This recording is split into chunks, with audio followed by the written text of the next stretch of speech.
Que vive mon âme à te louer. Tu as posé une lampe, une lumière sur ma route. Ta parole, Seigneur, ta parole, Seigneur. Que vive mon âme à te louer. Tu as posé une lampe, sur ma route, ta parole, Seigneur, ta parole, Seigneur. Heureux ceux qui marchent dans tes voies, Seigneur. De tout mon cœur, je veux garder ta parole. Ne me délaisse pas, Dieu de ma joie. Mon âme à te louer. Tu as posé une lampe, une lumière sur ma route. Ta parole, Seigneur, ta parole, Seigneur. Heureux ceux qui veulent faire ta volonté. Je cours sans peur sur la voie de tes préceptes et mes lèvres publient ta vérité. Et donc c'est intéressant de voir quel style d'envoi il y a donné pour chaque évangile et qui peut nous donner pour nous aussi des pistes. Alors, je vais réagir évidemment à chaud, bien que j'ai eu 2 retours de paroisse, donc ça m'a permis de connaître les choses. Ce qui est intéressant dans ce que vous dites, c'est qu'il y a à la fois des choses qui vous semblent importantes de maintenir, et puis des choses qui vous paraissent importantes, soit de rêver, soit d'organiser autrement pour l'avenir de vos paroisses. Alors, je retiens par exemple tout ce qui est fraternité, rencontre, partage, ça vient partout. Et je pense que c'est important. Il y a quelqu'un qui reprenait l'expression « voyez comme ils s'aiment ». C'est sûr que, vous savez, on est quand même dans une société et un monde difficile. On voit bien, ne serait par exemple après les élections présidentielles, de toute façon, je ne sais pas comment notre président va pouvoir gouverner, parce que déjà, tout le monde se chamaille et on ne vote pas, et on va dans la rue, on va tout casser, et ça n'ira jamais. Bon, voilà. On est dans un monde dur. Et puis, les médias, ils nous aident aussi à montrer que ce monde est dur. Voilà. Donc nous, les chrétiens, là-dedans, comment est-ce que nous sommes signifiants d'autre chose? Ça, à mon avis, c'est très important. Après ça, vous avez souligné, ça m'a frappé beaucoup, par exemple, l'importance donnée aux célébrations des sacrements, soit pour les enfants, soit pour les adultes. C'est vrai, moi, qui ai la grâce d'accompagner donc les catéchumènes et les personnes qui demandent à être confirmées adultes, c'est sûr que, il y a toujours des difficultés, mais c'est que du bonheur en soi. Et en plus, moi, j'ai la grâce de lire leurs lettres de demande de baptême ou de confirmation, c'est sûr que ça se lit à genoux et en prière, c'est extraordinaire. Il y en a, ils n'ont jamais pensé qu'un jour ils seraient baptisés, d'autres, ils sont passés à côté, puis finalement ils ont toujours pensé qu'un jour ils le seraient, puis leur enfants se laissaient des filles comme ça, voilà, et un jour, paf, voilà, ça veut dire que le Seigneur continue d'appeler. Et ça doit nous encourager. Et que quand ça se voit de fait dans une célébration liturgique, ça nous encourage encore davantage. Après, c'est les petites choses nouvelles que vous avez mises, par exemple, mettre en place l'église verte, avoir une vision d'avenir, d'espérance, tout ça. Et puis j'ai été frappé par l'une des paroisses, dans les 4 thèmes de rêve, Saint-Paul-du-Marensin, c'est l'importance donnée à finalement, qu'est-ce que c'est qu'un chrétien dans la société d'aujourd'hui? Et c'est sûr que si on se renferme sur nos petits problèmes ecclésiaux, centraux, landais, on n'a pas beaucoup de chance d'être missionnaire. Tandis que si déjà, là où on est à la fois citoyen du ciel, mais on est aussi citoyen de la terre. Hein. Vous êtes du monde et vous n'êtes pas du monde, dit Jésus. Donc moi, je trouvais que c'est intéressant, ne serait-ce que l'éthique que vous avez donnée. Hein. Chrétien citoyen à travers la fraternité. C'est vrai que la fraternité, c'est une valeur républicaine, mais c'est aussi quelque chose qui vient de l'évangile. Aux jeunes, la communication, c'est sûr qu'on est dans un monde de communication, c'est très compliqué de communiquer, parce qu'on fait l'expérience tous les jours. Et puis la présence active des paroissiens, voilà. Les paroissiens s'engagent dans la vie de l'Église, bon, mais il faut rappeler que le Concile Vatican II nous a bien redit que l'engagement des laïcs, c'était d'abord dans la vie de la société. C'est pas parce qu'il y a moins de religieux, de prêtres, de diacres, de tout ce que vous voulez, qu'il faut canaliser uniquement notre engagement dans la vie de l'Église. Il en faut, évidemment. Mais si personne ne se présente aux élections, on peut reprendre les élections, s'il n'y a pas de chrétiens qui se présentent aux élections législatives, il ne faut pas s'étonner que les lois que nous avons ne soit pas chrétienne. Voilà, c'est pas la rue qui fait les lois, c'est les députés. C'est comme ça, et c'est pas bien, mais c'est comme ça. Voilà, c'est des choses idiotes, comme ça. Alors je sais que localement, il y a un certain nombre de chrétiens qui s'engagent dans leur commune, hein, alors soit au niveau des conseils des CCS, tout ça.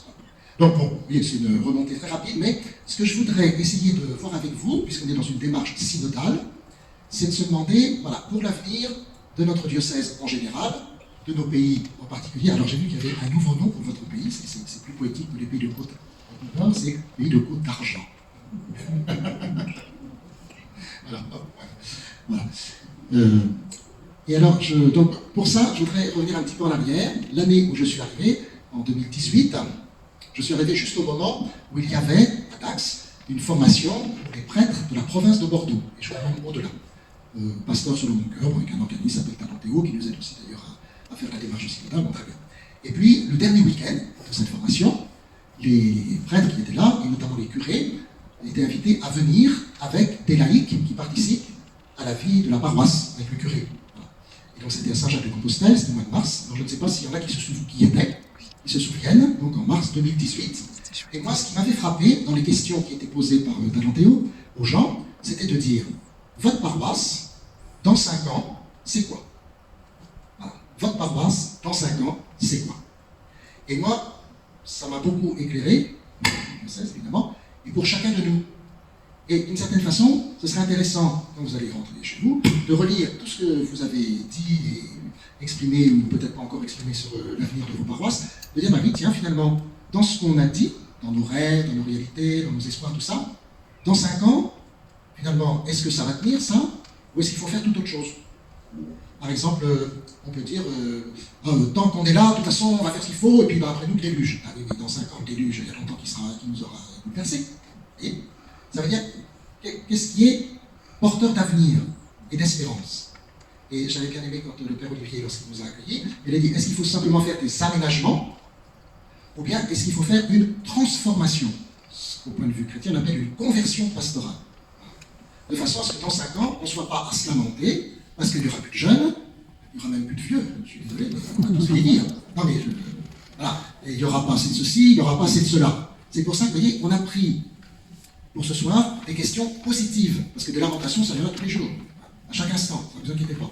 Mais, voilà, qu'est-ce qui fait que, dans 5 ans, on sait que notre paroisse, elle sera toujours la paroisse, c'est-à-dire avec des chrétiens qui sont capables d'annoncer l'évangile, d'en témoigner, avec toutes les générations, les jeunes, les vieux, les moins jeunes, et tout ça. Et donc, je trouve que c'est un petit critère intéressant qui permet de relire ce que vous avez préparé pour ce soir, mais aussi à partir de maintenant, parce que finalement, 5 ans, quand on regarde 5 ans par rapport à mars 2018, 19, 20, 21, 22, c'est l'année prochaine, ça va très vite. Voilà. Donc 5 ans par rapport à maintenant, et 22, 23, 24, 25, 26, 27, ça ira aussi vite, rassurez-vous. Voilà. Et en même temps, le monde va considérablement changer, l'Église aussi, par la force des choses. Et donc, le tout, c'est de savoir, est-ce qu'on veut maintenir à l'identique autant qu'on peut, puis quand on ne pourra plus, ben, qu'est-ce qui se passe? Point d'interrogation. Ou bien, est-ce qu'on est capable d'entrer dans une transformation de conversion pastorale qui nous permet de nous dire, ben voilà, on va maintenant pas seulement s'assurer qu'on aura notre messe à la bonne heure qu'on veut, dans l'église qu'on veut, après-demain, mais que dans 5 ans, nous puissions assurer ce qui est nécessaire pour la vie d'une communauté chrétienne et que l'église soit toujours l'église de Dieu. Et ça, moi je trouve que c'est un petit peu l'aspect principal que je voudrais qu'on reparle ensemble, et puis vous gérez aussi, hein, voilà. Et je trouvais que, enfin moi ça m'avait beaucoup intéressé cette histoire de, alors je dis 5 ans, 6 ans, 3, enfin peu importe, mais voilà, que ce ne soit pas simplement, on maintient l'existant. Si dans 5 ans, maintenir l'existant c'est bien, peut-être, c'était sans doute possible dans les années 50, 60, avec un monde stable. Or nous ne sommes plus dans un monde stable. Et puis la guerre en Ukraine, dans 5 ans, je pense que ça va être comme conséquence. J'espère que ce sera fini, et les conséquences peut-être pas. Vous voyez, c'est intéressant de voir, le monde évolue tellement vite que si on veut simplement maintenir un existant parce qu'on a toujours fait comme ça, et bien le toujours, il n'est pas toujours vrai. Voilà. Donc vous voyez, ce petit critère, moi je trouve que c'est quelque chose d'intéressant. Alors, comme j'ai un petit peu de temps, je crois, je vous laisserai la feuille, hein, donc ne vous inquiétez pas à chercher à prendre des notes, mais je trouvais éclairant, parce que vraiment, moi je dis souvent que je ne suis pas un magicien, je suis comme vous, je cherche, j'essaie de comprendre très bien pour l'avenir. Je ne sais pas ce que sera l'avenir de l'Église dans 5 ans, dans 10 ans, dans 30 ans, mais peu importe, ce sera toujours l'Église de Dieu. Voilà. Et ça, il faut qu'on en ait la certitude. Et je remercie Eric d'avoir choisi la lecture, effectivement, de ce jour, parce qu'aujourd'hui, ce sont des 2 apôtres que l'on fait, Saint Philippe et Saint Jacques, D'ailleurs, y a-t-il des Philippe dans l'Assemblée? Ah, il y a des Philippe dans l'Assemblée pour qu'on leur souhaite une bonne fête. Et des Jacques, mais il y a Jacques le mineur d'aujourd'hui, et Jacques le majeur du 25 juillet, donc peut-être que les Jacques se réservent pour le majeur. D'autant que je suis né le jour de Saint-Jacques le majeur. Voilà. Et donc, simplement prendre quelques petits points à partir de la fin de chaque évangile, qui est donc un envoi. Parce que je trouve que ça peut donner des idées, justement, pas simplement pour maintenir l'existant, mais pour se dire, voilà, dans 5 ans, on fait quoi? Sachant que nous sommes dans une démarche synodale. Synodos, c'est un mot grec qui veut dire marcher ensemble. Et donc, une des premières questions qu'on m'a posées, c'était de savoir, est-ce qu'on va faire un synode pour le diocèse, non pas des Landes, j'aime pas cette expression, moi, je ne suis pas le préfet des Landes, hein. Je suis l'évêque du diocèse d'Aire et d'Aix. Alors, il se trouve que les limites... Comblez grâce, le Seigneur est avec toi. Tu es bénie, Marie, entre toutes les femmes, et Jésus, le fruit de tes entrailles, est béni.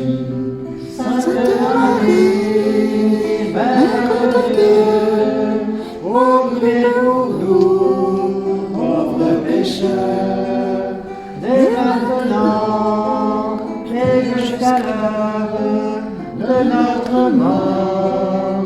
Amen. Ave Maria, Ave Maria, Ave Maria, Ave Maria, Ave Maria, Ave Maria, Ave Maria, Ave Maria, Ave Maria.